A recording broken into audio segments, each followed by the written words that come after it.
एक लड़की कंधे पर कैमरा और हाथ में नोटबुक पकड़े गहरे जंगल के पास खड़ी है। उसके चेहरे पर संजीदगी और आंखों में सवाल हैं। कहानी की शुरुआत होती है एक छोटे से पहाड़ी गांव शिवपुरा में, जहां हमेशा धुंध छाई रहती थी। वहां कुछ ऐसा हुआ जिसने सबके रोंगटे खड़े कर दिए। इस गांव में हर घर के पीछे कोई न कोई राज छुपा था। एक दिन गांव के बाहर स्थित पुराने और खंडहर जैसे हवेली से अजीबोगरीब आवाजें आने लगीं। आन्या, एक युवा पत्रकार जो गांव के रहस्यों को उजागर करने के लिए आई थी। लेकिन क्या वह इस कहानी का नायक थी या कुछ और? राजा साहब, गांव का सबसे अमीर व्यक्ति, जिसने हवेली के पास जाने पर सख्त पाबंदी लगा रखी थी। लेकिन क्यों?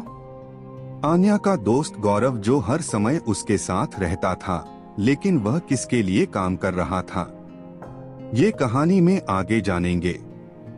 गांव की पागल औरत सावित्री हमेशा हवेली के बारे में अजीब बातें करती थी। क्या वह सच बोल रही थी या महज पागलपन था? अज्ञात परछाई, हवेली में रहने वाली एक छाया जिसे कोई नहीं जानता। क्या वह आत्मा थी या किसी की योजना का हिस्सा?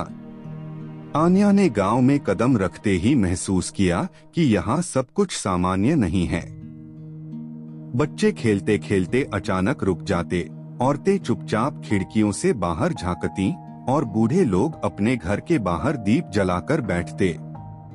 जब उसने हवेली के बारे में पूछताछ शुरू की तो लोगों ने उसे चेतावनी दी, उस रास्ते मत जाना, वहां जाने वाले लोग लौटकर नहीं आते।